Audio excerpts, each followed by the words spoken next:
to everybody. And I'm also now going to share my screen so that we can get stuck straight in. We have so much to cover in our 90 minutes together. Can you give me a little thumbs up if you can see the welcome to our final Let's Get Visible screen? Yay, thank you very much. So let's me start by saying, if you'd like to jump into the chat and share who you are, how you help people, what you do in your business, we'll be doing a bit more of that coming up soon as well. So I will just get stuck straight in now. So yeah, welcome to our final Let's Get Visible. It's been a series of 12. We've done one a month for 12 months.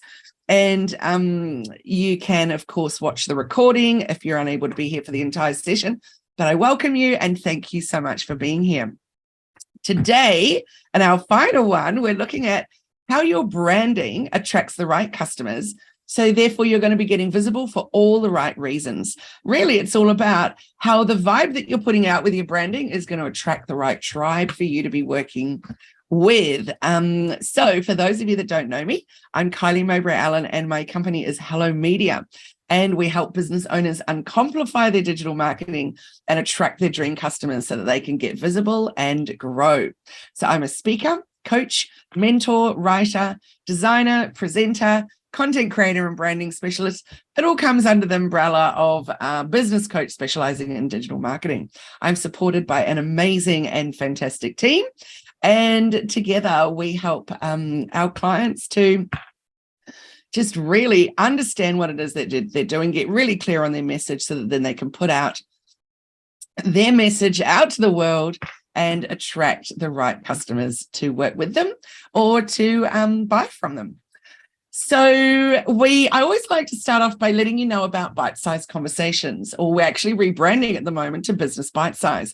So the reason I want to talk about that is because we always have to think about if what we're doing and what we're spending our time doing is actually making the most use of the time that we're doing it with. So some people get incredibly overwhelmed with social media and digital marketing in general. So the newsletters, the blogging, the SEO, all the kinds of things. So what I do with Jenny on a Friday morning, so Jenny's from Elephant in the Room Consulting, and we have been coaching each other because every business coach needs a coach. So we've been coaching each other now for 3 years, and we do all kinds of collaborations together. But this collaboration in particular that we've been doing for quite some time now on a Friday morning, just for 30 minutes, it's a live video podcast. So how it works is that for half an hour, we are completely unscripted. We just have a topic that we like to stick to and advertise about. What happens is we jump on Zoom.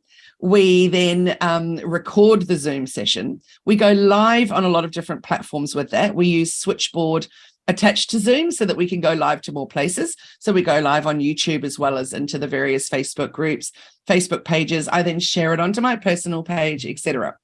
So during that 30-minute chat, you can imagine there's lots of little gold nuggets that are coming out of there. Excuse me.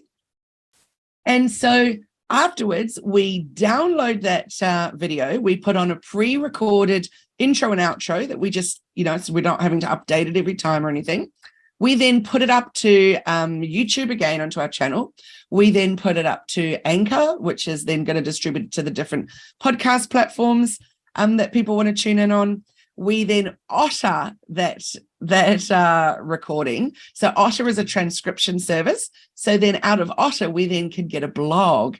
And out of that, we can get many, many pieces of social content that we can use for the month or for the next 6 months to be putting stuff out there. So of course, we then have to create some graphics around it. We can then, with the blog, we can turn that into a video we use a platform called Wave that turns blogs into videos, which is amazing. So I just wanted to say that out of half an hour of a chat, we then can get so many pieces of content, and it's such a great way to get visible in so many different ways and reach our ideal audiences. So I want to put that out to you as my first challenge of the day is, what can you do to repurpose content, to use it over and over and over, that really just stemmed from half an hour of a chat, for example? So see what you can come up with. And by the end of today, by the end of the session, you might have some new ideas on how you might want to be putting yourself out there. So that's my first suggestion to you all, is to think about where you're spending your time and is it getting you visible in all the right places to be reaching your ideal audience.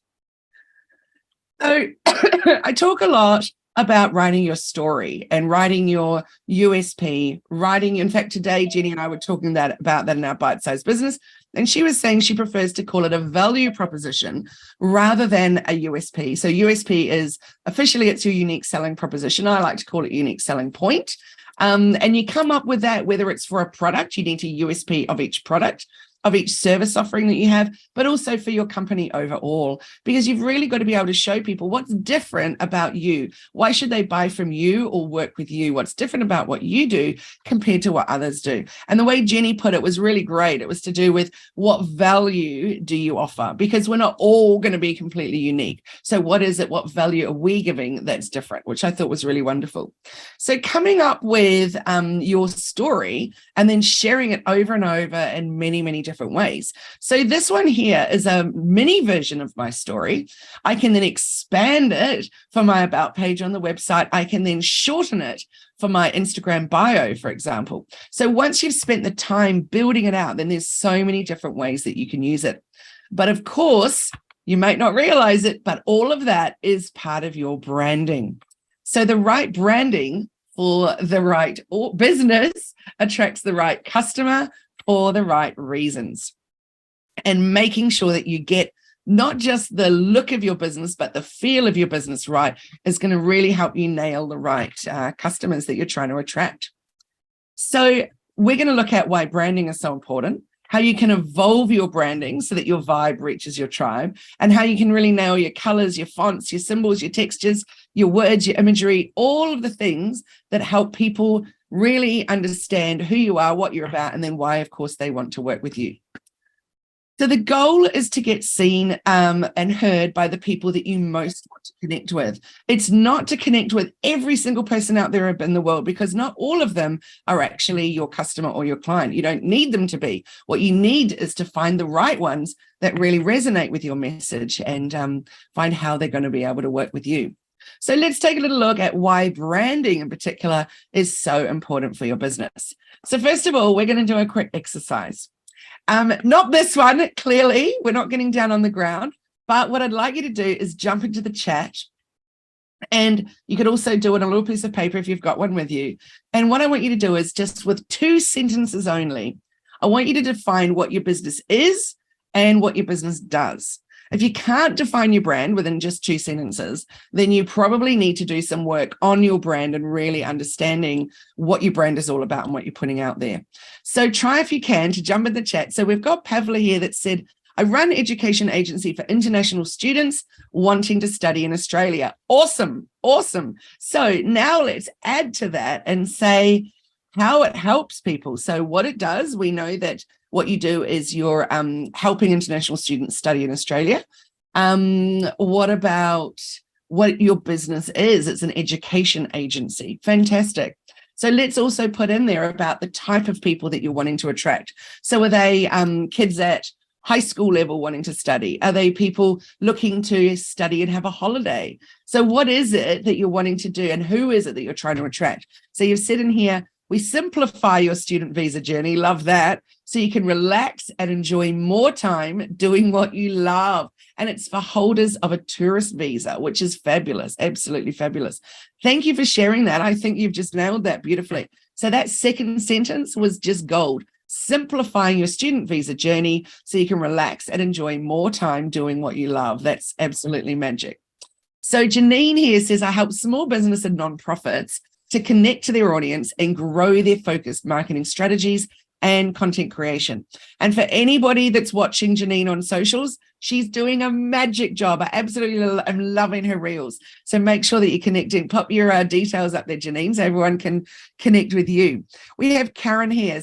Karen says, I help businesses solve their HR issues so they know the correct pay rates, have correct employment contracts and HR policies in place.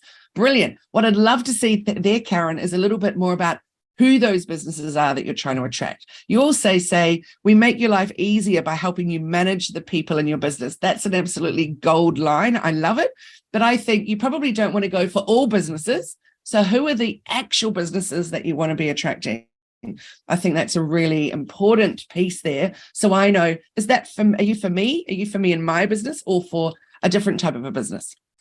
So we have here Charmaine from In-House Pilates. We teach simple, uncomplicated online Pilates mat classes for over 50s who want to become stronger, longer, and more balanced so that they can do life better. I love it so much. I really, really do, because you've nailed it very clearly with it's for over 50s, boom, just like that. But also it's for people that want to become stronger. We all need to do that, longer, and more balanced. So absolutely wonderful. I love it. Thank you. Well done. Nailed it, Charmaine. Leanne here says, I'm a feng shui practitioner, an online store owner, and I help people change the energy of the environmental spaces and their internal chi. Beautiful, beautiful, Leanne. I love that you've brought both of those parts in there. So the practitioner and the online store. So we know that we can buy the products if we need. If we feel like we already know everything about feng shui, we can come to you and buy our products. Also, we can work with you then to find out more about it. So I think that's just wonderful. So thank you so much for sharing, everyone. If you'd like to continue putting your details in there, we can go through it soon. So let's take a little look at what a brand is and what a brand is not. So firstly, let's look at what it is not. So it is not just your logo. It's not just a product. It's not just a promise. And it's certainly not just an impression. So a brand isn't just a recognizable name or the way that your business looks. That's not what's going to distinguish you in the crowded market. And remember, it is noisy out there.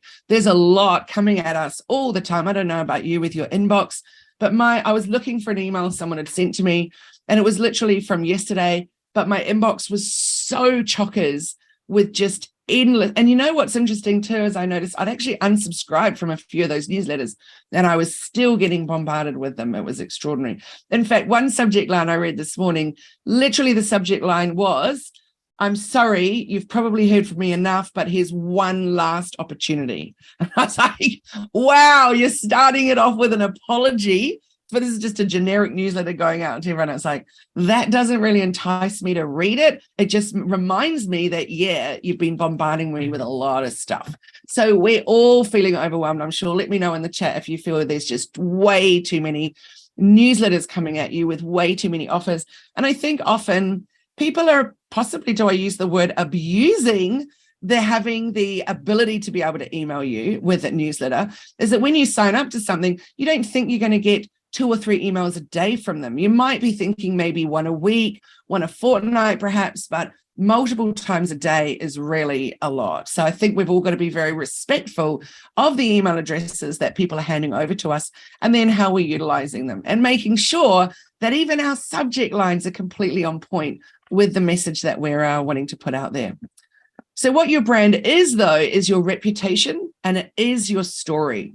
So have a little think about what's the reputation that your brand has created through your products or through your services that you're getting out there, and the message that you're getting out now, and also even how your employees behave, how they communicate with customers. So it might be maybe you have a shop. How are the people in your shop dealing with people that are the customers that are walking in?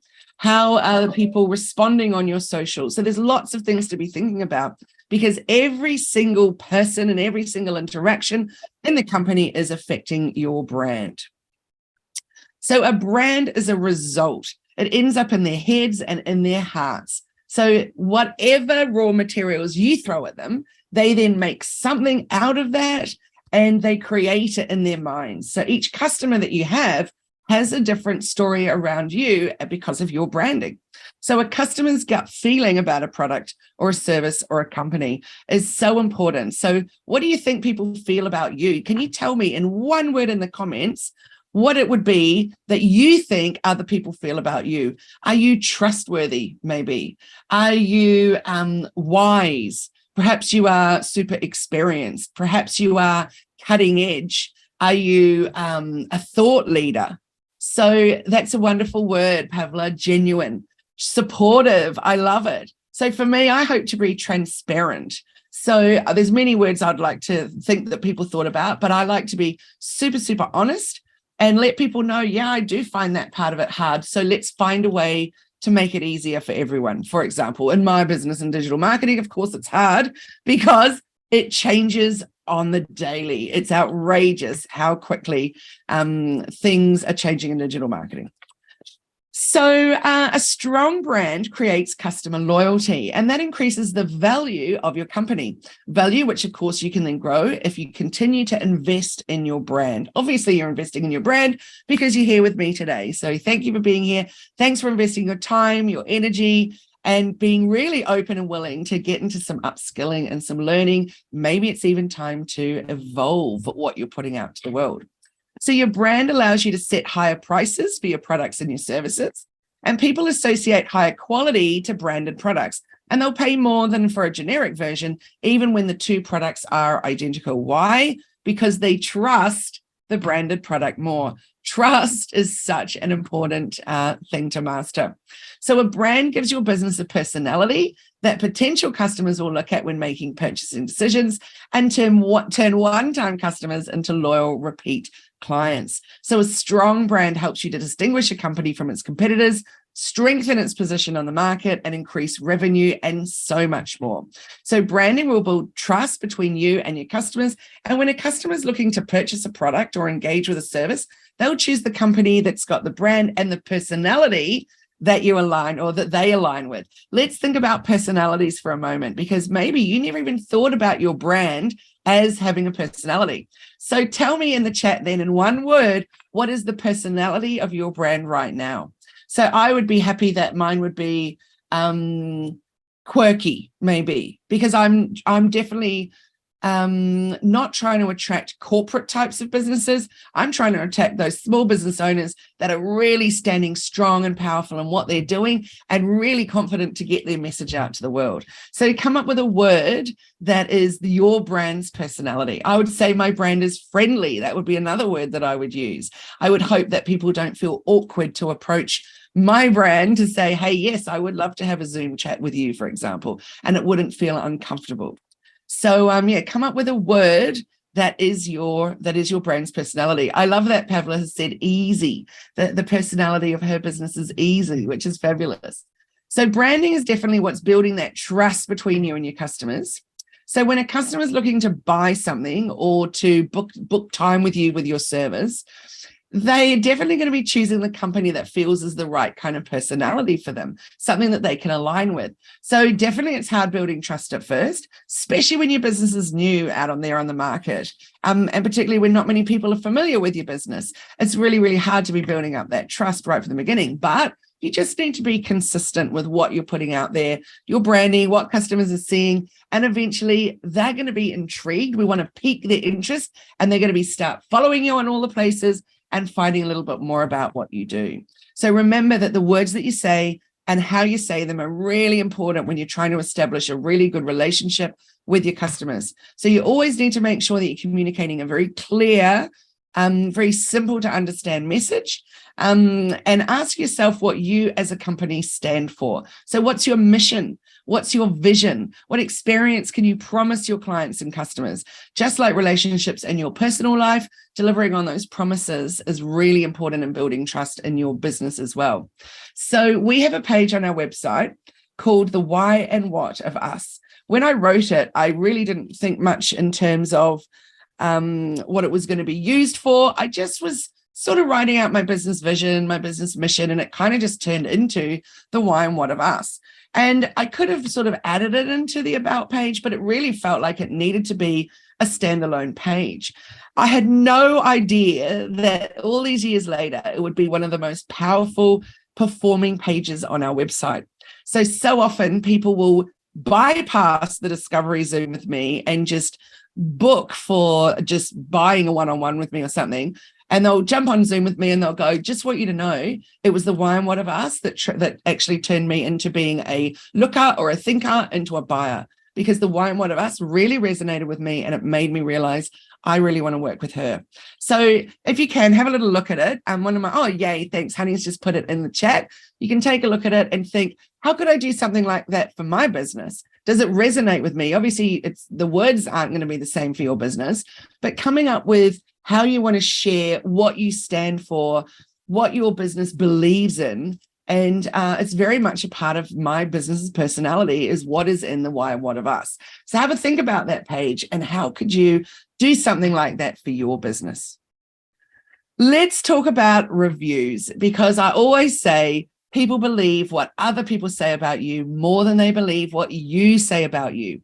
So one way that new customers or new clients, one thing that they do before they start purchasing a product or your service with a company that they don't know is they'll go and look at the reviews.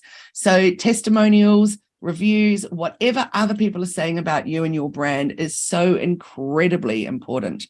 So where are you getting reviews right now? Let me know in the chat. In fact, are you actively asking for reviews? Are you asking for reviews on Google? Are you asking for reviews on Facebook? If you're getting reviews, are you even responding to reviews? Because I'm always blown away when people have said amazing things about a business and there's no response. But I'm even more blown away when people have done a bad review when there's no response there as well. So I have had this client for many, many, many years, and she just closed her business a few months ago. And her whole journey has been just an extraordinary journey in business and fabulous to see. And a number of years ago, maybe 4 years ago, so just before the pandemic, she moved buildings for her business and people were not happy. She downsized in the space that she offered or the space that she had available for people. So she took some things off her menu and took away the alcohol. So it was more then of a pop-in spot rather than a go in and sit down and relax for hours kind of a spot. And she really wanted to focus on the takeaway side of her business and grow that. Now, she got absolutely hammered in the reviews. People were saying things like, it doesn't have the same atmosphere. I've loved this place for years. Every time I've come to Byron, I've eaten there. It's our favorite. And now it just was lackluster. The pizza didn't even taste the same. You've taken pasta off the menu. I couldn't have a cocktail. And what was interesting is that she looked at all of those. We worked through each one of those together, and we talked about how's she going to approach changing people's mindset around this business and the way that she'd changed. Because actually the pizzas hadn't changed. The staff even hadn't changed. They were still doing awesome things like ringing a bell if someone left a tip or just fun things that they did in their business. But she realized it doesn't have the same vibe anymore, and I've got to change that. But the great thing for her with those really harsh reviews was it made her realize, you know what, I can bring the pasta back. And maybe I will get an alcohol license for this venue too. I'm not going to be able to do cocktails and all that stuff anymore, but even just to have beer and wine would be a great thing. So anyway, she did all of that. But the best thing that she did, as far as I'm concerned, is she replied to every single one of those reviews. She possibly even over-replied because she explained why she had made this decision in her business and how it was changing and, what was going on for her in her life and stuff. But honestly, the response from people then was amazing. They were then replying back to her again in their review. Some of them even edited their initial review and changed it. So by her investing that time and showing herself as a brand actually cared about what people thought was so incredibly powerful. So reviews are something incredibly, incredibly important to be collecting. So I want to show you here an example of a business recently that has had a really tough trot, I would say, or a rough trot. So this is a company. So I live in a tiny little village called Bangalore. And Bangalore has some lovely little restaurants, not many because it's very tiny, but a few little restaurants. And there's this new one that opened up called You Beauty. Now, they closed the, once they had bought the space that had been a lovely restaurant before that, they closed it for quite some months and they completely overhauled it. And they were trying to turn it into an old school style pub looking place. When they reopened, they were absolutely slammed with terrible, terrible reviews. It blew my mind. And even in our local Facebook group, there was a lot of people saying bad things. And so someone would say, oh, I'm thinking about going to You Beauty for dinner. I've got some friends in town. What's everyone's experience? Because I can't find a menu online. That's another really good point is what are you putting out there online so that people can really understand what to expect? I think that's the important thing is expectations being met. Then in the comments, there were some people saying it's amazing, but there were more people saying, oh, it's so expensive or, oh, not impressed with this, not impressed with that, etc. I hadn't gone to the restaurant. I started reading the reviews and I was just astounded that for such a brand new business that they were having such a hard time with what people were saying. So what I thought was really interesting is that they weren't actually responding to any of those reviews. It was like, oh, what's going on here? And it's a super famous chef that owns it. So probably they were expecting it to be just glorious from the very first minute and be really welcomed in the community and all that. So it has been very fascinating to watch it. But one thing I want to point out is one of these reviews here, it's the one-star review, says, really lovely wait staff. Bread and brown butter was great. The rest of the food was some of the weirdest, unpalatable flavors I've ever encountered. And then 7 people have given that review a thumbs up. But how interesting that they've said really lovely wait staff. Bread and brown butter was great. If that company had then replied to that review and said, really thrilled that you loved the staff, really thrilled that you loved that bread and brown butter, we invite you to come back and try something new because we're changing our menu regularly, etc. So something that you could, but by responding, it just shows your brand's personality, which I think is so important. So anyway, a couple of weeks ago, I was at our local chamber meeting. We're getting the chamber back up and happening after it's had a bit of a break through the pandemic. Anyway, we were celebrating at the end that, yes, this is actually going to happen. And so we said, let's pop out and have a bite to eat. So we went to U Beauty. And you know what? Immediately I was thinking, oh, really? It's not going to be good because I'd read all those reviews. The people I was with said, oh, my goodness, we absolutely love it. Can't wait. You're going to love it, Kylie. Anyway, I did. I thought it was the most amazing food I've eaten in Bangalore in literally years and years and years. It was glorious. So straight away, I knew I absolutely had to leave them a review. So I've noticed now when I went back preparing this presentation and I went back to their reviews to see, and already they've now got 23 reviews. They've climbed up to now a 3.9 stars out of 5, which is fantastic because when I was first looking, they were around the 2 stars on average. So I'm thinking what they've got to be doing is, like, when I was in there that night, they should have actively said to me, please leave a review. We'd love for you to be sharing your experience with people and if you've enjoyed being here. So being more active and asking people to share that, I think, is super important. But it's great to see that was really climbing up. But what I really want you to understand here is that I already had a preconceived idea and that I didn't want to go there just because of the reviews. So really think hard about what reviews are you asking for? How are you responding with those reviews? And how are you actually getting reviews, because they're so incredibly important. So we have here a free ebook for you guys. You can either scan the QR code with your phone at camera app if you want to, or there'll be a link jumping into the chat any second now so that you can grab that. But it's all about 6 steps to get more testimonials and reviews, because when you have great customer reviews, you get more conversions. So let's take a little look at what it's all about. So one of them is you want to be asking for reviews. So do something like putting up a post asking for those that have worked with you or bought from you to leave you a review on your Facebook page. And it's very, very easy when someone's written a review to just ask them nicely, or would you mind just copying and pasting that and putting that into Google, for example, as well. So remember, there's lots of other places you can be asking for reviews. It all depends on what kind of business that you have. But make sure that you check your Facebook reviews, because we know that Facebook also is a very, very noisy and overcrowded place at the moment. So you're not always seeing everything that you want to in your notifications. So make sure that you, even today, set a little time aside to go and look at your Facebook reviews and check, are there any there that you didn't know about that you should be responding to? Because that little response starts a new conversation. So make sure that you reply to every single review and thank those customers for leaving you some great words. Or if they're not great words, thank those customers also for sharing, their feelings and their thoughts, and then find a way that you can try and improve that. The next one is check the comment section of your posts. So if you're consistently posting and you already have a community that supports what you do, you might have a lot of little gold nuggets lying around in the comments of your social media posts, and you can then use them. So to encourage more people to leave comments or feedback on your post, ask a question at the end of your post. So I have a client who I don't think would be likely to leave me a review. He's kind of a little shy, but he just wrote the most beautiful thing. So he did a post about launching his new website. I responded and said, you did all of that yourself, and I'm so incredibly proud.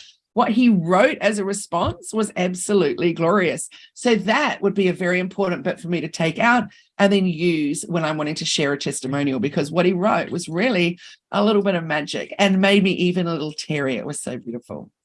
The next one is ask your business owner friends to do a testimonial swap with you if you've used each other's products or services. So Jenny and I have been working together for years, and then all of a sudden, she'd asked me for a reference for an award that she was going for. And so I wrote this big, long, beautiful thing. And then I thought, how could I not have actually ever written a review for her? I have been working with her for years. I love what she does and what she puts out and how she helps my business. So I'm going to do that. And then she did one for me in return. So it literally took us years of working together before we even did it. So I want you to think about the people that you work with. Who could you be asking for a review from or from a testimonial with? So it doesn't even need to necessarily need to be a regular customer, but just one of your business colleagues that has done some kind of work with you is a really wonderful thing.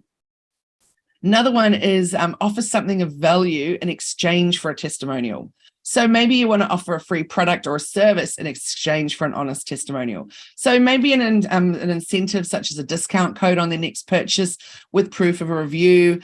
You check the T&Cs of the site that you want to offer incentives of. For example, sites such as Yelp and Google ban offering direct incentives. But if you do reward your customers for the review, you need to disclose that in your testimonial. So for example, with all our clients that use Shopify and are e-commerce based businesses, we always recommend that they use this amazing app called Judge Me. I also think you can do Judge Me on WordPress, but I'm not 100% on that. But anyway, go and have a little look for Judge Me, because it's definitely at the moment my favorite review app. And you can, through Judge Me, if you want to, when it emails them, say, for example, 2 weeks after they've received their product or bought their product, it can then say, if you loved your product, please let us know how you felt about it or whatever. Put the stars in here. They don't even have to go somewhere. It's just so easy to give that review by using Judge Me. But you can also set up things within Judge Me that says to offer them a discount on their next purchase if they're able to leave you a review. Because some people just need a little incentive.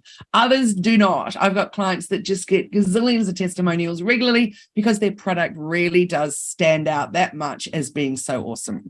So, but for some of you, it might mean that you need to go a little incentive, and that's totally fine, particularly if you're in the early stages of business, because you want to be getting those reviews and testimonials as fast as you can to build something up initially.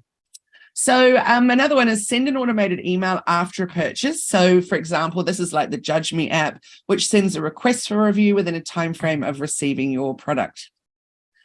Also get reviews on niche review sites. So where's your audience? So are they hanging out on niche review sites? So for example, for that client that I was talking about with the pizza and the pasta, her reviews on TripAdvisor were just extraordinary. And then she got all kinds of trust badges that she could use on her website and stuff because she had got so many 5-star reviews. It was just amazing.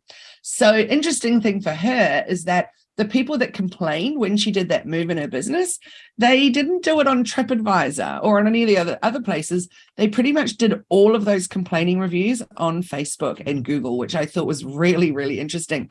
And as anyone who's actually got a review that they haven't been happy with, or that's like a spam review, which can happen, it's very hard to contact Facebook or Google and get those reviews taken down, even when you know that they're not honest, true reviews by people that have even ever used your service or your product.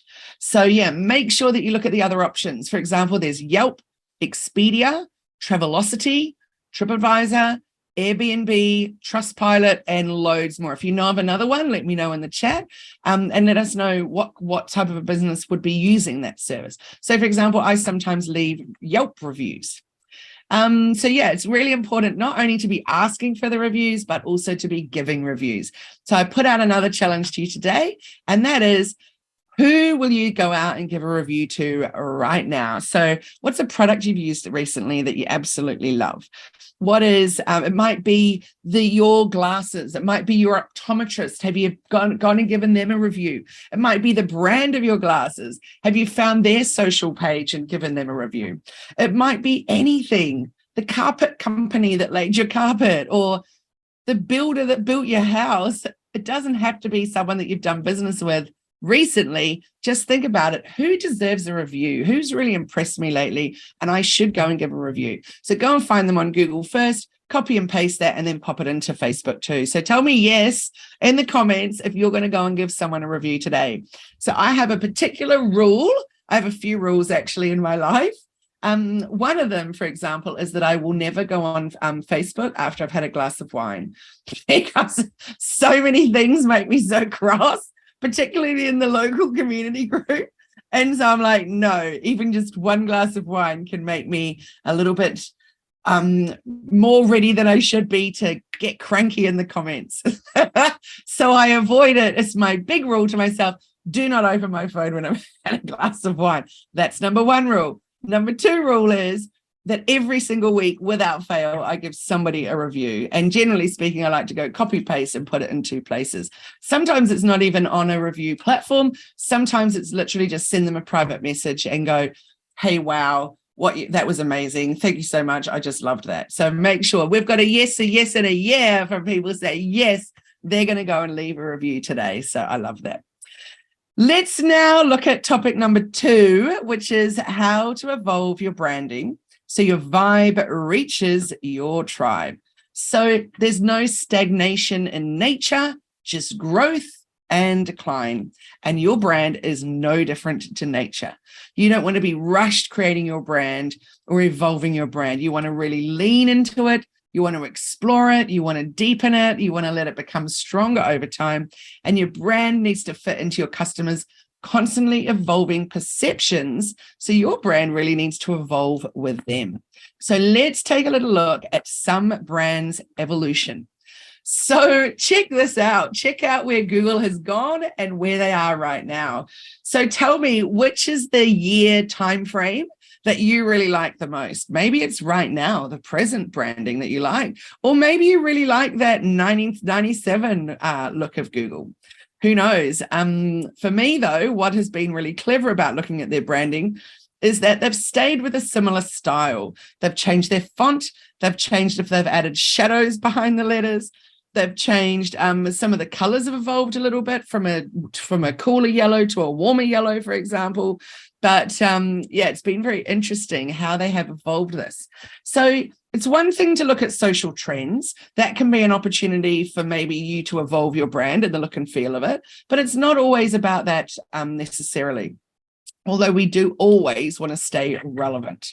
And there's often an expiry date with the look of the particular look. For example, that 1997 one, that's definitely got an expiry date, right? But the 2013 one could still be going today. So yeah, it's interesting to see how they've chosen to evolve what they're doing. So nothing shows your brand has fallen out of touch more than hanging on to a design or a trend well after it's fallen out of favor and been abandoned by all your competitors. So you want to really think about a timeless brand image. That's really important. That's not necessarily just the trendiest, latest font to use, because you want to have something that's really going to stand the test of time. So Google, as an example, imagine if they hadn't evolved from, it definitely looks like clip art, doesn't it? That very, very first one. If they hadn't evolved from that, where would their businesses have evolved this and grown in the way that it has? Yeah, it'd be really interesting to see, wouldn't it? If what might have changed, would they still have become the powerhouse that they are today, or might they not have? So let's have a little think about, why does a company rebrand themselves? There's so many different reasons. So maybe it's because the company's emerged, well, maybe because their mission or their vision changes. Definitely it's when you need to communicate better who you are and when you need to appeal to new audiences. When you find out that you lack visual consistency, or when the identity does not position you alongside your competitors or make you stand out, or when you grow and expand and then you realize the need for change to welcome new opportunities. So there might be many other different reasons to start a rebranding process. So let's take a little look at this one, for example. So Apple, which gave us the MacBook, the iPad, the iPhone, the iPod, et cetera, and quite a few other pieces of technology, the watch, the pods, all the things. And people literally do camp outside their stores when they're releasing something new to get their hands on them. So probably, I don't know if you would agree, but I'd say probably one of the most recognizable brands in the world. And their logo is also incredibly recognizable. So the original logo that they launched back in the mid-70s was a little bit unusual. So Apple Computer Co. That was it was Isaac Newton sitting next to a tree. That's exactly right. They switched to their iconic Apple imagery in 1976. So they've made minor changes in terms of their color and their finish, but their logo has remained the same for 30 odd years. So what works about that logo is that when you see it, you immediately think about Apple products. So there's no confusion about what it is that you're getting or what they're dishing out. So what do you think? To tell me in the chat, even give it a thumbs up or a thumbs down. Do you like the way that Apple has evolved over time? Going from Apple Computer Company with Isaac Newton in there to the very, very simple and clean Apple with the bite. Yes, Pavla, me too. I think it's a very, very clever logo. Think about the Nike logo. Can anyone say, without me even showing you a picture of it in the chat, what is the Nike logo? The symbol I'm talking about. It's, there you go, tick. Or an ick, Janine. Yes, it is a tick. We all know that. Whether you like the brand or not, we know exactly what it is, indeed. Let's take a little look at how these businesses have evolved. So Starbucks, which said coffee, tea, and spices, has evolved to the woman. So any discussion about the logo evolution of a famous brand definitely always needs to mention Starbucks. So that's really, they're talking about the ugly duckling turned into the beautiful swan. So if you thought that mermaids were supposed to be the epitome of beauty, you've likely never seen the original 70s Starbucks logo. That was definitely not what we'd call a beauty of a mermaid, that one in the brown version. Obviously, they needed to change it because in the food and drink industry, you really want to attract customers. You don't want to be scaring them away. I'm not really sure what they were thinking with the whole mermaid with the two tails thing had going on there. I find it really fascinating, though, to look at their evolution. Maybe that first one was a little bit off, but certainly they've made that logo version a lot cleaner for the second one. So by 2011, Starbucks was a household name in the States, and this distinct green logo was really easily recognizable to customers. They'd definitely grown and popular enough so that they could trim some of the stuff off their logo and people still fully understood what they were. Changing their color scheme to just that monochrome green also makes it super, super recognizable. Let's take a little look at Microsoft. So what do you think about that very first one that they had? That's a really interesting one. So the redesign of their logo was back in 2012, and I think that's a really interesting way that they evolved. So the first one from 1987 to 2012, those O's, I quite like the way they did the O's above and below each other, which was kind of interesting. It made it look a little bit like Pac-Man. Definitely good for the time that it was, back in the 80s and 90s, etc. But the new logo with their color, it definitely doesn't feel quite as harsh as those other ones, particularly that second one. Like, that's just super full on, isn't it? A little bit Minecrafty, perhaps. So the use of those cubed windows represent each of Microsoft's major product offerings. So it's blue for Windows, red for Office, green for Xbox, and yellow. Actually, yellow, no one really knows, but it couldn't be 3 panes. And that's why they decided to put that little fourth one in there in the yellow. So what do you guys think about the evolution of the Microsoft one? Do you like the one with the windows there, or do you actually prefer it when it's just the word? For me, probably the worst one would be that middle one with the and it's all very edgy and harsh. So yeah, I think I really prefer the softened look. I think, I agree with Janine. It's definitely an improved one. So ways that you can evolve your brand to reach your tribe. We need to think about listening, simplifying, and amplifying. So let's look at listen. So in an age of information overload, as I said, it's so noisy out there on socials and our inboxes everywhere. We really need to choose what we say and how we say it, and we need to do that thoughtfully. Communication is a really, really important step, and it's the key to being relevant. So the more helpful advice is to understand your audience, namely what they value and how they talk about those things. So to get to know your audience, you need to think about this little beautiful quote, which I love. We need to listen. So possibly one of the most effective and straightforward ways that brands understand their audiences is just by talking to them. That's all there is to it. These conversations can manifest in a variety of different ways, but a quick email, a little phone call, a little face-to-face interaction, all of those have always been the most effective way to get to know your audience. And without understanding your customers, really, it's impossible to know how to represent your brand and how to communicate your brand in a way that resonates.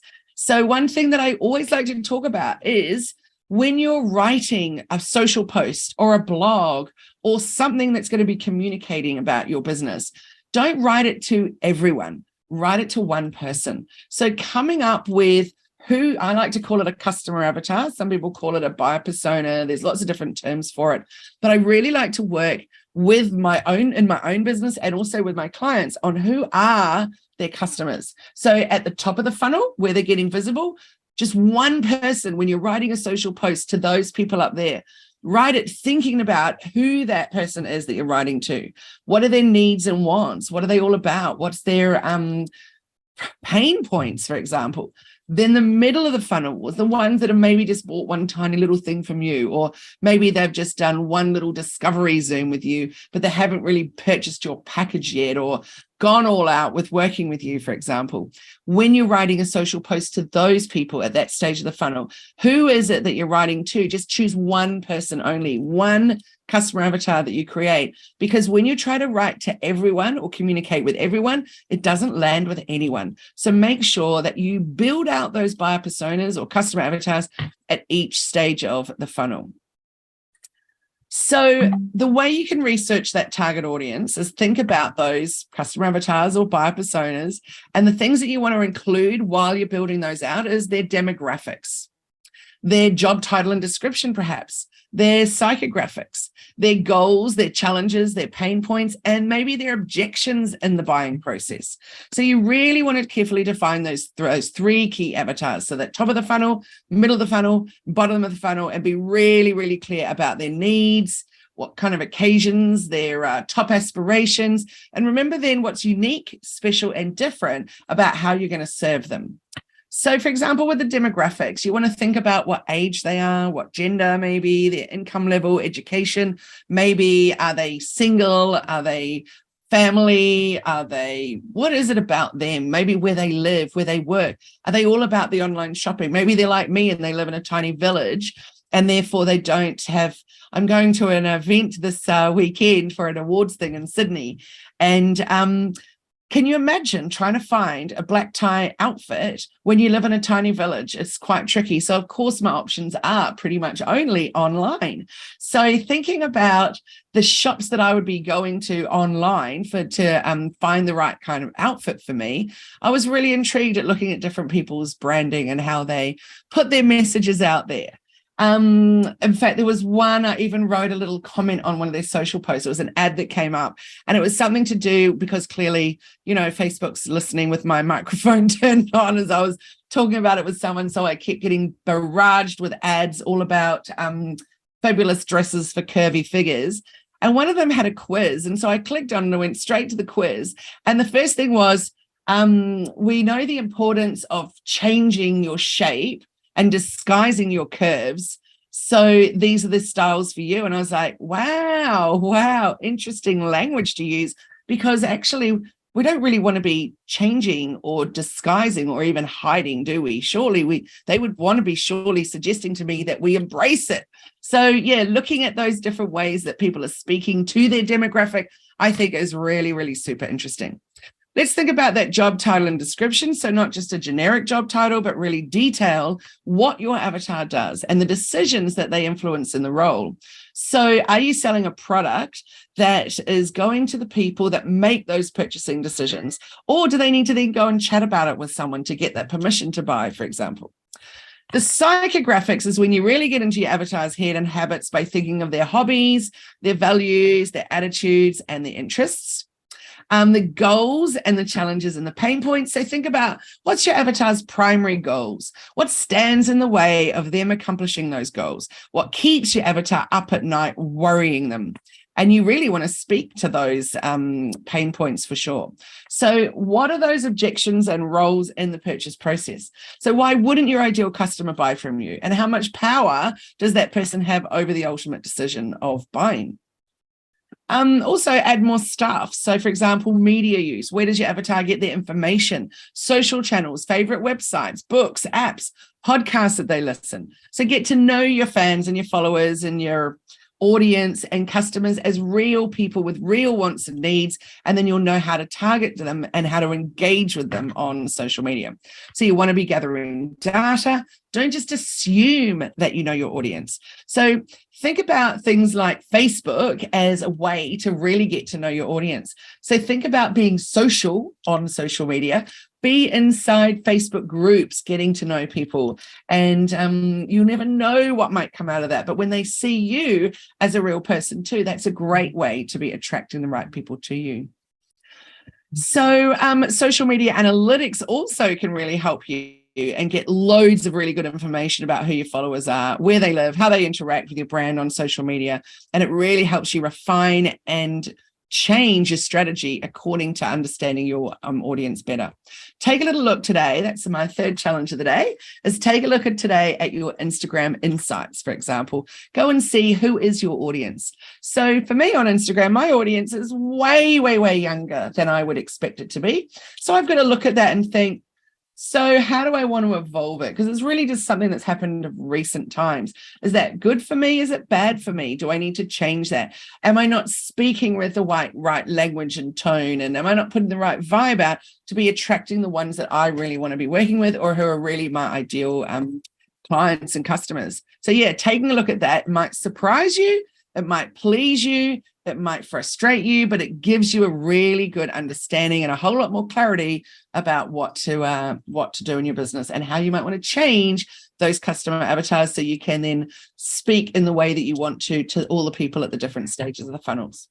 The next one was simplify. So ways to evolve your brand to reach your tribe. So review and revise all of your brand assets. So when you think about your brand and what those brand assets are, let's take a little look at that.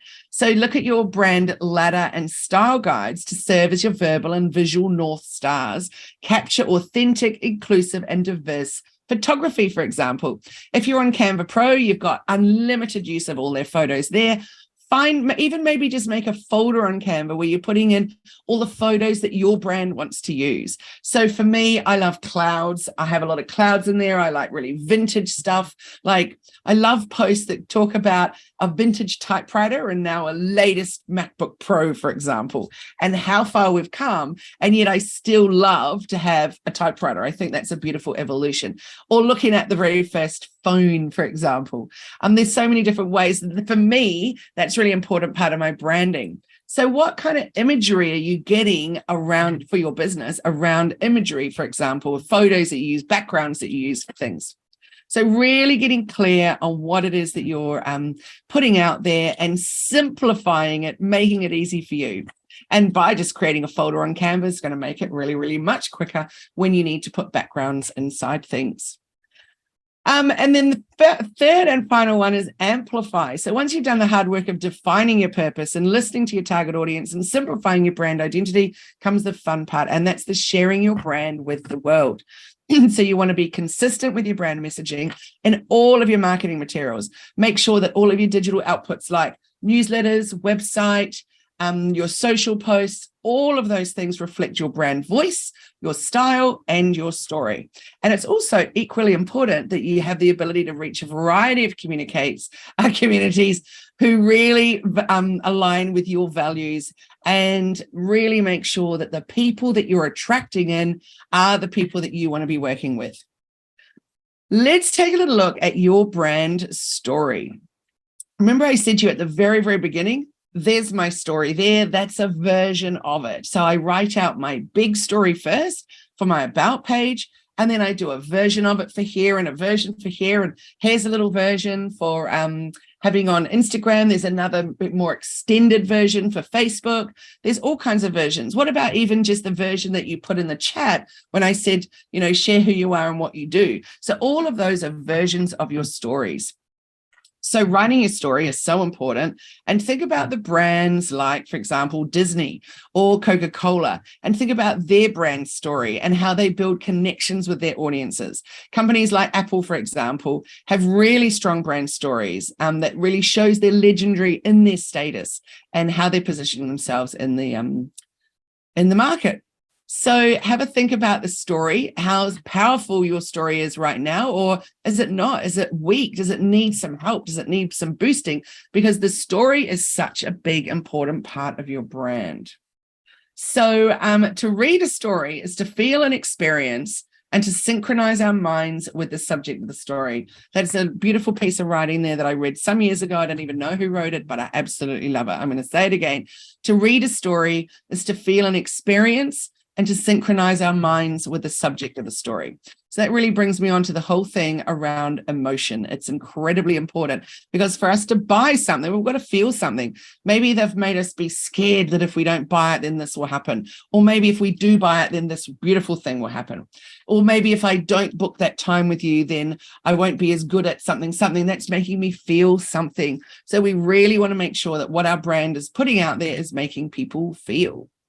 Remember too that on Instagram now you can pin 3 posts to the very, very top.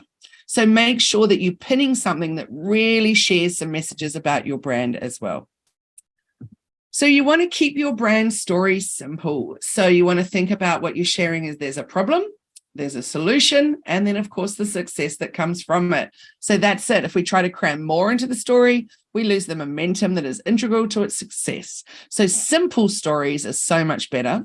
And science tells us that, and then experience affirms it. So while we may love the complexity of, for example, a Harry Potter plot, we can't import that same complex model into a brand story. We really, really need some simplicity. So every story has a beginning, a middle, and an end. So the 3-part model here really carries this natural progression from problem, solution, and success. So in the beginning, the problem. So explain the problem that you set out to solve. The solution is the middle part, describe how you solved it. And the end is that success piece. Get excited about the success that this produced. You want to be really careful though with that last bit, because with the ending, you don't want it to feel like it's the end of the road. You really want people to feel like it's the beginning of a brand new adventure. So I talked earlier about this page on my website, the why and what of us. So have a think about this, because your business vision is your why. It's the reason for doing what you do. And without a vision, you're just plodding along. So why are you in business? Possibly you got into business for yourself to make a difference in some way, maybe to create something awesome that inspires or helps people to love their lives more, whether it's a service offering or a product. So come up with the why of what you do and then find a way to share it. Maybe it's literally just a sentence in your about section. Maybe it's a beautiful paragraph on your homepage, or maybe it's a whole page like this that we have with the why and what of us that's all about what we stand for, what we're against, what we help people who do, and how we support them, and why we do this.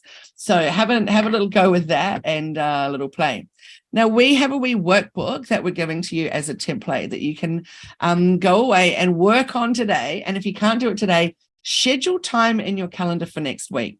Because one thing I know for sure is that when you schedule the time, it'll actually happen. When you're not scheduling it, it's not very easy to make things fit in. So this little workbook that we're giving you is all about creating and sharing your story. And it starts with 3 words that describe you as a person, not your business. Then 3 words that describe what you do. 3 words that describe your business. And then why you do what you do. That's memorable, not just what you do. And then there's a page for you to write your story. So it's a fillable PDF that we're giving you. Then the task is what you do, who you do it with, how you do what you do, and why you're doing it. And then that's how you're going to come up with your vision. So first of all, you start with your story and then you evolve that into your vision. So I challenge you, is that challenge number 4 of the day, to get out there and to write your brand voice and your business vision. Even if you've already got it, give it another go. So what I do every 6 months in Hello Media is I put time aside, and also for Positive Passionate Businesswomen, which is our online directory for women to support other women in business, or people in general to support women in business. And so for both of those, I do dedicate time every 6 months to just making sure, is my brand voice still on point, or do I want to evolve it? Or with the business vision, is it still really clear? And luckily for me, that business vision that I wrote all those years ago still stands 100%. But I make sure I take time every 6 months and relook at it. Am I still on track, or do I want to evolve it? So let's take a little look at some examples of some business visions. So this one is for my old business, Rainbows and Clover, and I sold it over 4 years ago now, and it goes like this. So I design kids' eco toys and decor for families who want to foster natural, creative, and imaginary play. I also produce natural decor products to help parents create a magical space for their nursery, bedroom, or playroom. So with that, I've got my what, my who, my how, and my why. So write those 4 things down. You want your what, your who, your how, and your why. So in this instance, my what was kids' eco toys and decor. The who was children and families. The how was designed in Australia by me, manufactured overseas, ethically and fair trade. And then the why was the feel-good products.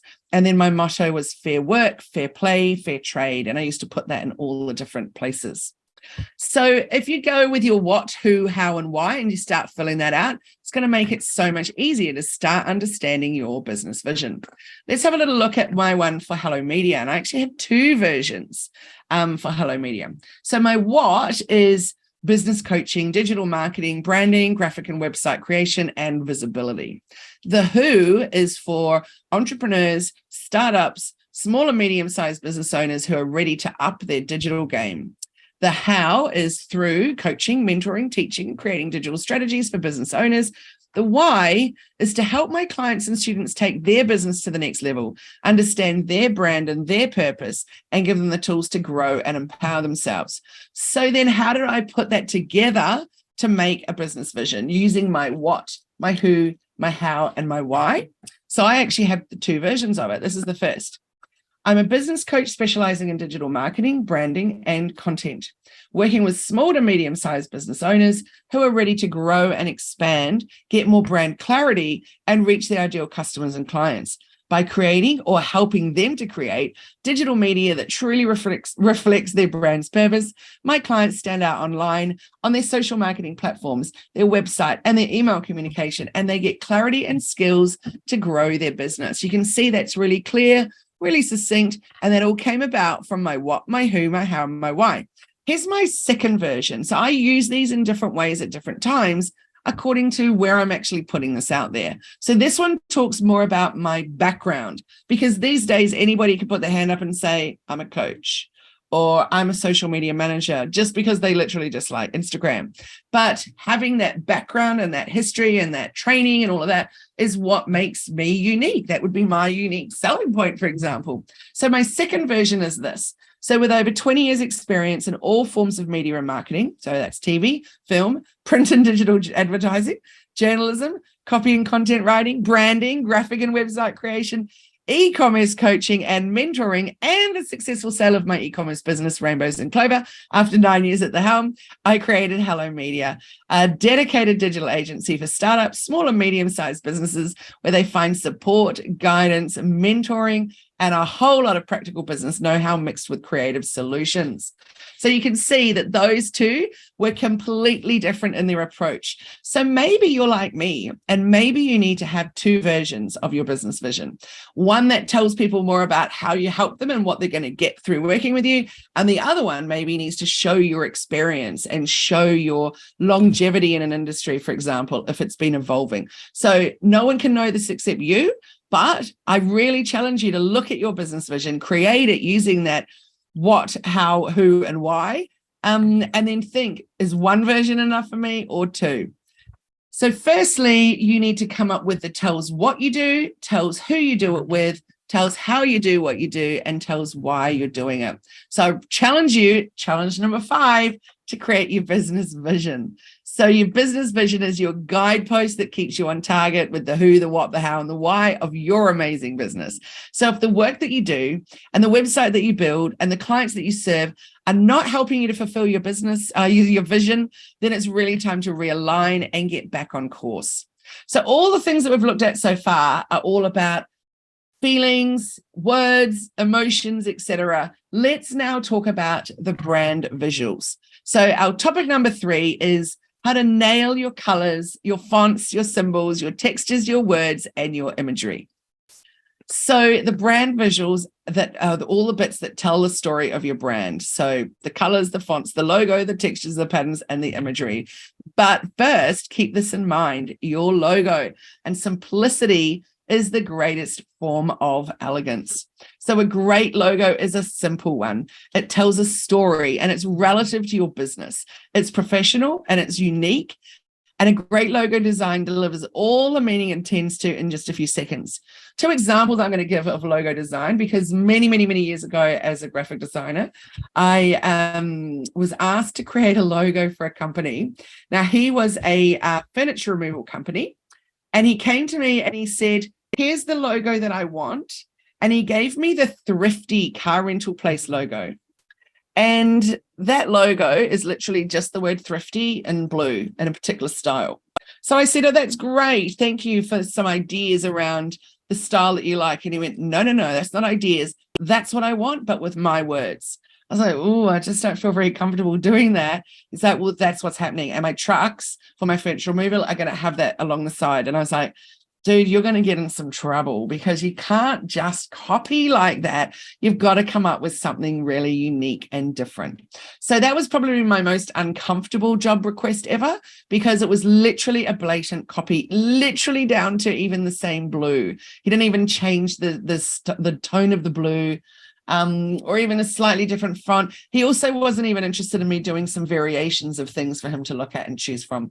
So clearly in his mind, he'd seen something that he thought was good, was successful, was memorable, and boom, that's what I'm going to have too. So really, his business did not succeed, and he did get in trouble for his copy. And interestingly enough, I didn't do the copy. I had to turn that job down, but somebody else did, and he got in trouble for it. So yeah, we're thinking about, is your logo completely unique to you? Now, my logo for Hello Media, as a graphic designer, I was just never quite happy with what I'd done. So what I decided to do was I went to Fiverr, quite a fun little website to check out. And so I went to Fiverr and I got 3 different logo creators. And I said, here's my brief. I want it to be a cloud. I want it to be a speech bubble, and I want it to be the words Hello Media. Wow, the things that came back were just extraordinary. And it felt like almost no one had even listened to the brief. Some of them didn't even have the cloud speech bubble. Some of them had way more words than was required. It was really interesting to see what came out of that. But what I loved is it made me realize that, yeah, I was actually really happy with my incredibly simple logo. So I went back to just sticking with the original one that I made, but it was such a great exercise to see what came out. Now, the reason that I wanted just charcoal and white was because my previous logo was this. So rainbows and clover. Clearly, it's got a lot of rainbow going on there. It's got the clouds because that's my favorite. And then clover, it's got the little clover logo. Clover symbol in there as well. There is so much going on with that. Now, it's very recognizable and all of that, which was great. But can you imagine, there's so many things to think about when you're wanting to reproduce your logo. So, for example, where are you actually going to be putting this logo? So for me, I was all about eco packaging and all of that. So my garlands and bunting and all kinds of things came in these really beautiful cream kind of calico-y bags with rainbows and clover printed on the front, and on the back was a beautiful thing about fair trade and da-da-da-da. Now, for me to reproduce those bags, fair trade as well and ethically, the difference was like $5 per packaging bag for me going for the full color of the rainbow, or for me just going with a grayscale version. So really, really, you got to think about the colors that you're using. How do you want to be reproducing it? So it's a really, really important thing. You've definitely got to also think about the simplicity of it all. And you can imagine if I had just grayscaled this on my packaging, it would not have looked nearly as good or had the same impact. The word rainbow without a rainbow just wouldn't really have worked. So we need to think about where else you're going to be using it. A lot of people literally just design their logo for their website or in days gone by for just their business cards. But actually, there's got to be so many other ways that you might be using it. Do you want to put it on a uniform, a polo shirt or something? Or do you want to put it on coffee mugs or on product packaging or on bags? Like, where do you actually want to have your logo? So that's a really important one. So if you've got a colored one, make sure you can also have a single color version as well, or a grayscale version.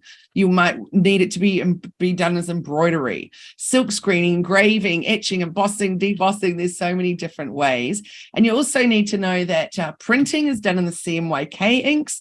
So you need to come up with the CMYK colors. The hex colors, for example, is how they're working in Canva, or the RGB colors. There's lots of different ways that you'll also the Pantone spot colors. There's lots of different ways. So yeah, logo isn't just as simple as you think.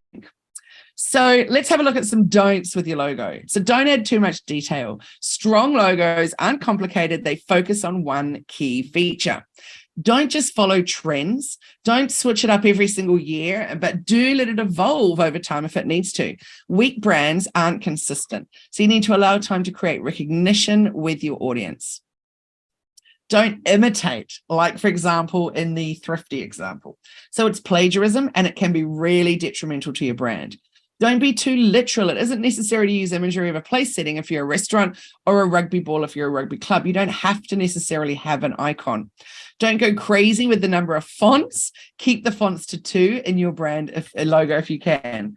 Do know your audience. Your logo and, of course, your branding needs to be appealing to your audience. Do strive for something different. So it's a great opportunity to set your business, your brand, and yourself apart by creating a one-of-a-kind logo. And do keep it simple. Don't add unnecessary bells and whistles. Do pay attention to fonts, to the spacing, to the composition, and to the negative space, the size, the legibility. If your logo isn't easily recognized or legible at small sizes, then you need to come up with a different solution. Remember that, for example, the favicon on your website, that when you've reduced that down, is it even going to be recognizable? Maybe you just need a shape that you work with or a letter that you work with as part of your logo branding. Study colors and create variations and alternate logos. So I really always like to have a few variations. So I've got, for example, Hello Media without the cloud, Hello Media just with the HM. There's a few different variations that I can be using. So remember to keep it simple, sweetheart. So if your logo has maybe 2 to 4 colors, that's probably ideal, or even just 1 if you like.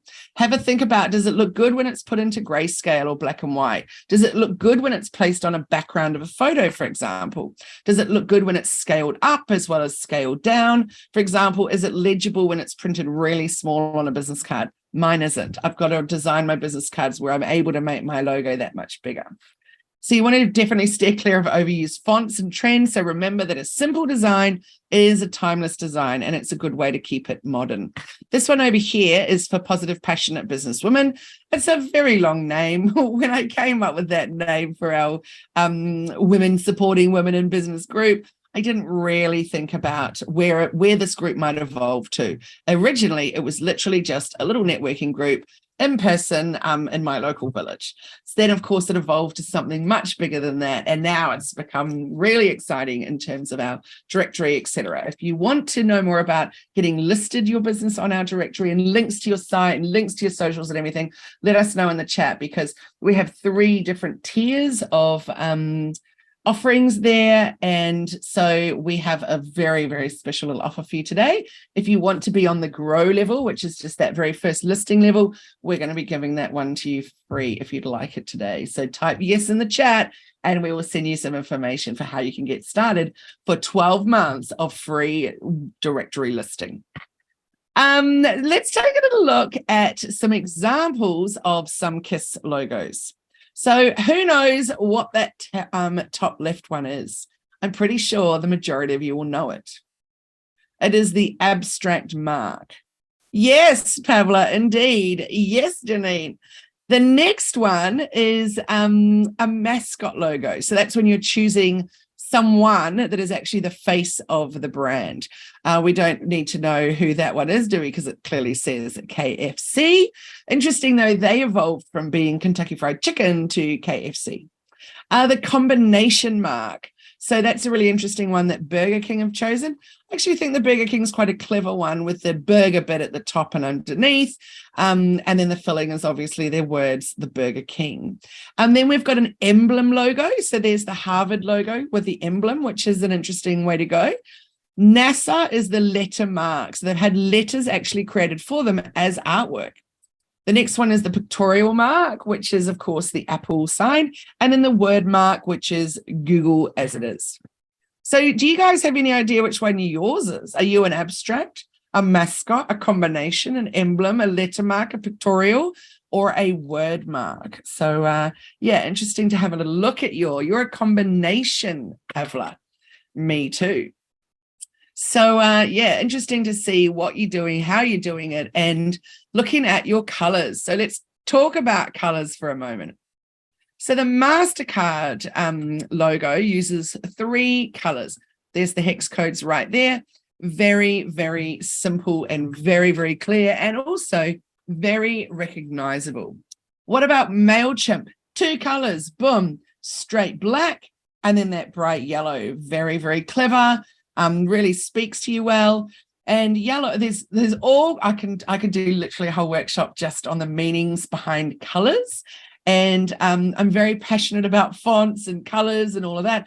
So what evokes feelings in people when it comes to colors? One interesting thing to know is that purple happens to be one of the most divisive colors, also alongside brown. So purple, let me know in the chat, do you love it or do you hate it? Because most people, well, I shouldn't say hate it. Do you love it or really dislike it? Because purple is a color that really divides people. And mostly people are either a pink or a purple person. It's quite interesting. Janine says, not in a logo, but a good color though. Interesting. So purple for me is definitely not a favorite, but I'm definitely very much a pink person. So it's interesting when clients want to work with me about evolving their purple, I don't feel warm towards that job. And I have to find a way to change my mindset, like turn it into I'm thinking about aubergine or something. Karen says, purple makes me think of chocolate. Yes, Cadbury's, there you go. So it's really an interesting thing when you study about purple. So be really careful. And so many people say, I want purple everything. And it's like, well, you're definitely turning, give purple some love. You're definitely turning a massive sector of society off. So maybe you need something else in there with your purple. Maybe you need some beautiful lime green or some pink in there with your purple. Then you're really appealing to everybody, aren't you? The other interesting thing about colors, and tell me in the chat, are you team red or are you team blue? Because those are 2 colors that people feel really strongly about as well. And they're good colors to use because everybody's happy with blue or red. But apparently, psychologically, when you look at all the studies behind it, people are either a blue person or they're a red person. And there's all kinds of things about what you're all about if you're a red person and what you're all about if you're a blue person. But I won't go into those today. But yeah, I could definitely do entire workshops just on color because it's just fascinating. Henriette says, we're branding and decided to go with deep purple, salmon and white. Oh, see, as soon as you say deep purple, I feel love for that. So clearly there's just a problem with the straight purple, but deep purple, and I'm like, that sounds very good. Salmon and white, also lovely. That to me sounds like a really beautiful mix. And for financial services, interesting. I love it. I really look forward to taking a look at your brand there. That sounds fascinating. I forgot to mention that, in fact, I have a page back here, which I skipped somehow. I'm not sure how, that we're giving away a little gift today for someone to win it. Honey has a little wheel of names that we use, and she'll put all your names in if you're interested to win a free one-on-one with me. And we can look at anything. It doesn't have to be about branding. It could be your digital marketing in any way. We can audit your website. We can work on your social media strategy. So this is the page here. You can go in the draw to win a one-on-one with me. You get a recording of the session. It's on Zoom, and there's actionable items and all of that. So if you want in on that, please just say yes in the chat, and we will enter you in it, and we'll draw it at the end of today. Now let me zip back to where I was. I can't believe that I forgot that little page. Hang on a second, where we are on branding. Here we go. Let's talk about fonts. I was accused recently, well, a few years ago actually, of being a font nerd, and I was like, yeah, I am a font nerd. So there's a serif font, or there's the other. So look at the serif. Can anybody see what the difference is between this style of fonts or that style of font? Let me know in the chat if you can see the difference. So much like your color palette, the fonts you use tell an instant story. So it's worthwhile to take the time to find the right one for your brand. And I don't think you should necessarily just have one, because I have more than one for sure. And of course, you can set up your whole brand kit in Canva, etc., and really find fonts that really do resonate with your messages that you're putting out there. So there's lots of different categories of fonts, but the most basic level is that they can be split into 4 main types: serif, sans serif, modern, and display. Yes, Charmaine, the tick at the end of the letter. Indeed. So it has a little tail on every little letter is when it's a serif font, and the sans serif does not. So if you're not sure where to start, it's a good idea to look at what type of brands typically adopt each font grouping.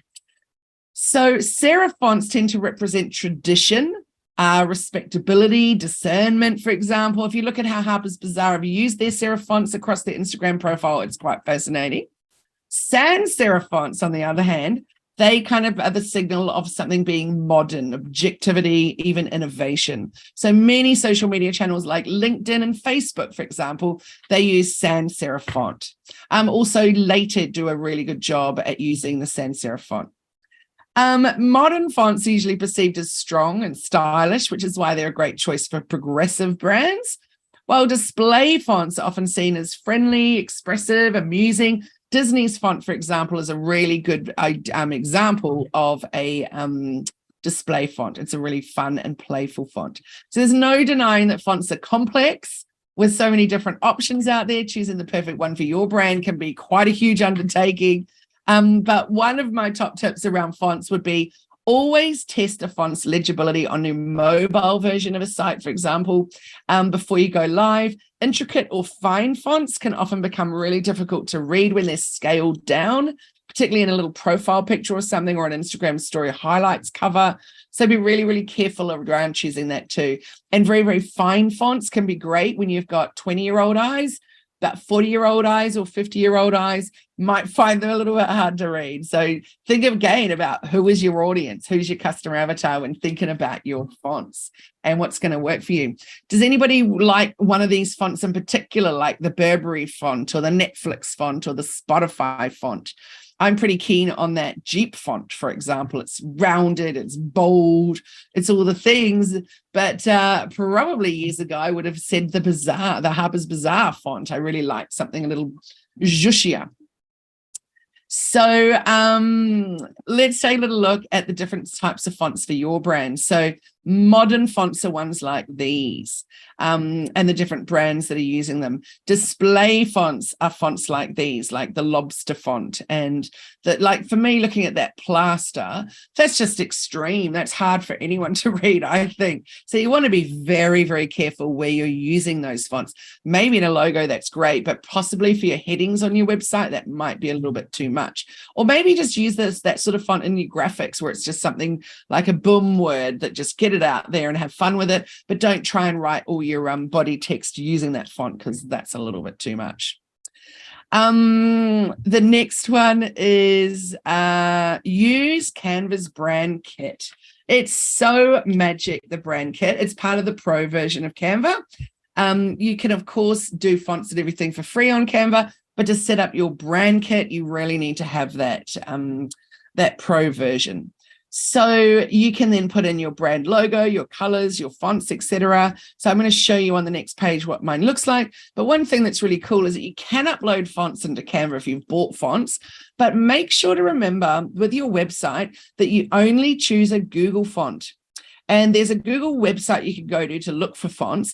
Now, while you can buy really fancy, fabulous fonts and you can upload them to your website, I don't recommend it at all, because that means that even though you've got it installed and you're looking at your website in one way with that installed logo, when somebody else looks at your website, if they don't have that logo installed, that font installed, then they don't look at the same website as you're looking at.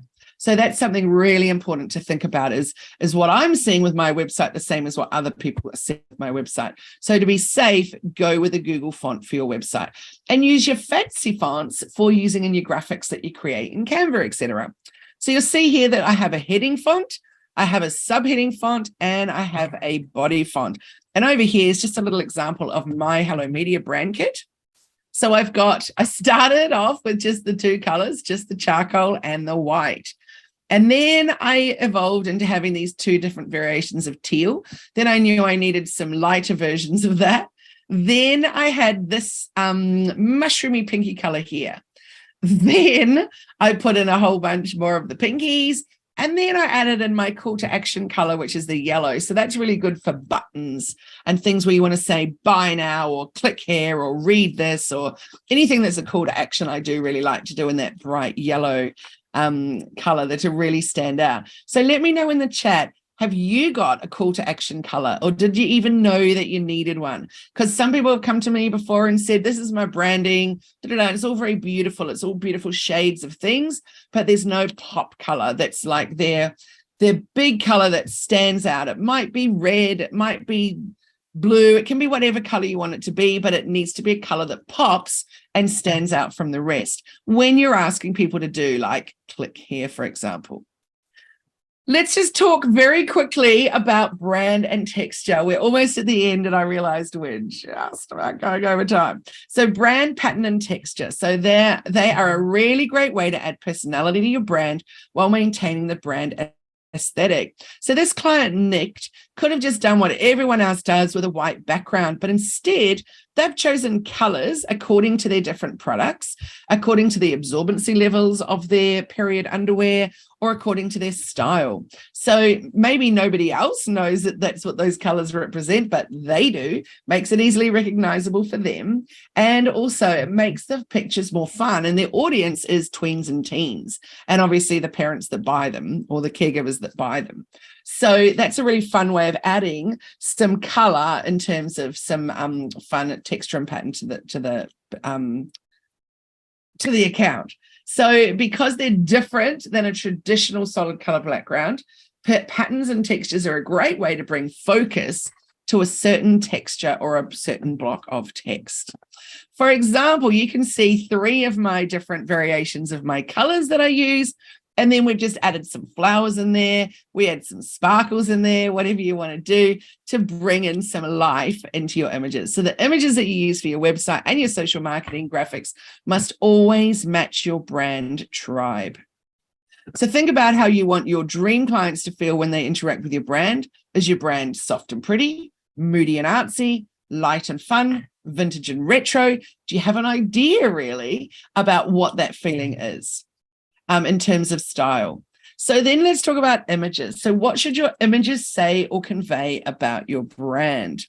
How do you want people to think about it? Is it corporate and sensible? Is it trustworthy? Is it mystical and magic? Is it relaxed and fun? And what common elements will your images have? So ours are very, very bold images, very clear and easy to read. And we're going with that similar theme always. It's coming through in everything that we put out there. So they can be quite quirky, our images, or unrelated to digital marketing, but their common thread is that they're of a similar color palette and a similar kind of a vibe. So what else is important in your imagery? Have a think about it. Does it need to be nature? Does it need to be something that makes you feel calm and relaxed, or does it need to be pow? So definitely think about the type of images that you're using. As I said earlier, you can look for images just through Canva. There's a whole bunch of free websites that you can go to, for example, Unsplash. But if you've found a photo that you love, but you want to know where it's from and if you can use it legally in your branding, then all you got to do is grab that photo, go into here, for example, into Unsplash, and do a little image search and see if there's one the same or similar that you can use that's a royalty-free and copyright-free image. So you'll see this little image that we've got here. We popped it in and there wasn't another free version like it, but it was trying to show us other things that would be similar. So you just click on this little bit up here and pop it in. That's how you put your photo in to see if there's something similar. This one here is another way of doing it. So you can go to Google and do a Google image search. So I was looking for an Olivia Newton-John, something that I could use at the very beginning of this series 12 months ago of Let's Get Visible.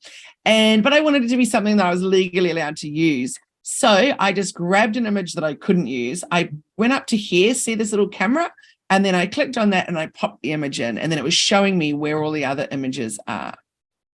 And of course, go and find some images on Unsplash if you want to, if you're not using Canva or the free version. So that's a really good spot to find stuff too. So let's just take a quick little look at these websites that just give you a really good feel. So this is a website that we created quite a lot of years ago. If you look, oh yes, two-tone on photos is there. You won't even believe how easy it is to do on Canva Pro. You will love it. And there's a free little time. I think it's like 14 days or something. We've got a link in there that'll give you some free time using the Canva Pro before you've got to sign up and pay it. But it's 100% worth it for sure. So this little website here we created, as I said, quite a few years ago. It hasn't changed. She hasn't updated in things. And it still feels exactly as she needs it to. It's totally on brand. It's totally on point with her. It's all very natural, very earthy. It's all about being comfortable, being relaxed. She's got a particular age group that she's going for, demographic. It really works so well for her.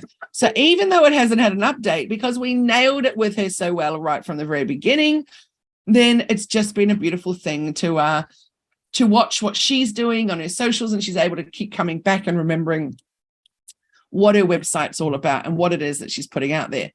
This one, on the other hand, is a total opposite as an example. It's not one of our websites. This is somewhere overseas in the States. And this one is actually an interesting one because these guys sell things that are tens of thousands of dollars on their site. And yet their website, tell me in the chat, thank you, Janine, tell me in the chat, what's the feel that you get when you look at this? Is it professional? Is it current? There you go, download our order form. You actually can't order online. So they're selling x-ray machines of tens of thousands of dollars and other things to do with accessories for them. So yeah, huge, interesting fact to me. Yes, Karen, looks really old and clunky. And look at the background. That texture isn't working for me at all. So it's really interesting, isn't it, what people choose to put out there for their business. So yeah, to me, it really doesn't look like a very professional website. Well, not very updated and current, we should say. So let's just finalize and summarize with a few little branding tips for small businesses. So great branding gives you purpose and direction. Whatever your brand may be, make sure there are goals and meaning behind it. Branding unites an audience. So when you unite customers around their needs and your values, then the connection ensures brand loyalty, which ultimately leads to brand longevity, which is what we're all looking for. So connection on a deep personal level is a reflection of a well-built brand. Treat your brand as a person. To best wrap your head around the branding process, think of your brand as a person. Your brand should have an identity, who it is, a personality, how it behaves, and an experience, so how it is remembered. So ask yourself these 3 questions about your brand. Number 1, how would your brand introduce itself? If it had to describe its appearance, how would it do so? Number 2, how would your brand talk about your products or services? Would it be serious and professional, or would it be humorous and edgy? And number 3 is, what would someone say about your brand after meeting it for the first time? What are a few sentences that they'd use to describe it? So the purpose of branding is to create relationships with your customers. The easiest way to do this is to treat your brand as a person and understand what you want your customers to do the same. This next one is prioritize consistency. It's the number 1 branding mistakes that companies make. Inconsistency undermines your brand and it confuses your customers. So we want recognizable, valuable brands, prioritizing consistency, and you'll totally reap the benefits from it. Build and follow a brand strategy. It's more than just your brand guidelines. It's a plan with specific long-term goals that can be achieved as your brand evolves. So these goals typically revolve around your brand's purpose, your emotion, flexibility, competitive awareness, and employee involvement. And the final one is don't let inspiration turn into imitation. Your brand is about building trust and relationships with your ideal customers. And we have a little bit of a freebie for you. It's another one of a little free ebook. And this one is 5 steps to get that know, like, and trust factor. You can scan this one, or we'll put the little link in the chat if you want to get it for your desktop. And it will really help you. Some of the things in there you might balk at, but give them a try and see how you go about building up that know, like, and trust factor. It's a really important thing as part of your business. So what I want you to think about every time that you sit down to write a post is what I'm about to post going to help, inspire, motivate, or add value in some way. You don't need to just be adding to the noise out there. You want to really be thinking a lot about what people are actually thinking about your brand, and does it make them then want to work with you or want to buy from you. Now, remember that we're just about to draw that. Honeys will be putting your names into the wheel if you want to win that one-on-one with me. So make sure that you have your name in the chat, or that you've said yes in the chat so that she can put it in there. I want to give you a little example of how you might use those testimonials that we talked about before. So I use them obviously in my presentations. I use them on socials. I use them at the bottom of my email marketing. So I keep taking them, saying thank you for sharing them, and then I put them out there for people to use. For people to read, because it's a really important thing to keep repurposing and keep sharing them. So I want to be telling you what we're doing to finish off the year. We have 3 masterclasses left to go, and we have a lead magnet masterclass coming up. It's from 10 till 4. All our masterclasses are on a Wednesday. The lead magnet one possibly is my favorite. Out of all the masterclasses that we teach, there's at least 20 of them. The lead magnet is so important though. So if you scanned or got either of those 2 books that we gave you, the ebooks, so the one on how to get more testimonials and the one about the know, like, and trust factor, those are lead magnets. So they're collecting email addresses. In this instance, I didn't need to collect your email addresses because you've already registered to be here. So I already have them, which is in itself a lead magnet, right? But those ebooks for me are a great way to put it out there on socials, because if people want that ebook, they need to put their email address in to be able to read the content. So it's a beautiful thing as a lead magnet. So I give you my templates, and during that masterclass, we create the whole thing. So we come up with what the idea will be, who it's going out to. We then, once you've actually created it, we then work on how you're actually going to put it out there, where you're going to put it out there. So we have templates for the posts, we have templates for the captions, all of the things with it. So by the end of that day, you have put it out there and you've started collecting email addresses. From there, the next masterclass is email marketing, because of course now you've been building up that email database. You need to then market to them. So we give you our templates for that. We set it all up with you. We have our whole team in the masterclasses. So if you've got any issues along the way, you just jump into breakout rooms with one of them and they work on your issues specifically. They're very, very, very small groups for the masterclasses. They're always 10 or under.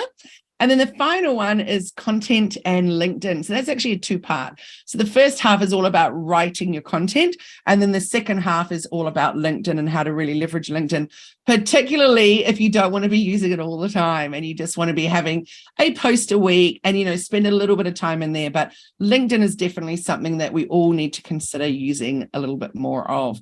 So we have a single price for each of these. Or at the moment, there's a special deal going that if you buy 2, you get 3. So you can attend all 3. So you can turn up to just one if you want to, or you can come to all 3. So the details will be in the chat in a moment for you to go and buy the bundle, or just buy one of them. But yeah, definitely I highly recommend Lead Magnet, because it's so important that we all are finding a way to attract the people that want to know more about what it is that we do. So lead magnets are perfect for product-based or service-based businesses. So yeah, if you want to know about that, jump in. Merlin has just shared the whole masterclass bundle, but there's also links that you can have for just each one as a single. But if you want to buy the bundle where you pay for 2 but get 3, you are welcome to jump onto that one. So if you're feeling overwhelmed by digital marketing and you're ready to make changes, or you're ready to overhaul or create a digital marketing strategy that you can stick to, or you know it's time to step up, take action and transform your social media, your email marketing, your website findability and performance, then definitely take a look into our masterclasses. We also have different coaching programs, so bronze, silver, and gold levels and stuff. So if you want to find out more about that, just book a discovery Zoom with me. It's 30 minutes of a chat, and we can find out if one of the programs is right for you, or maybe just a one-off one-on-one.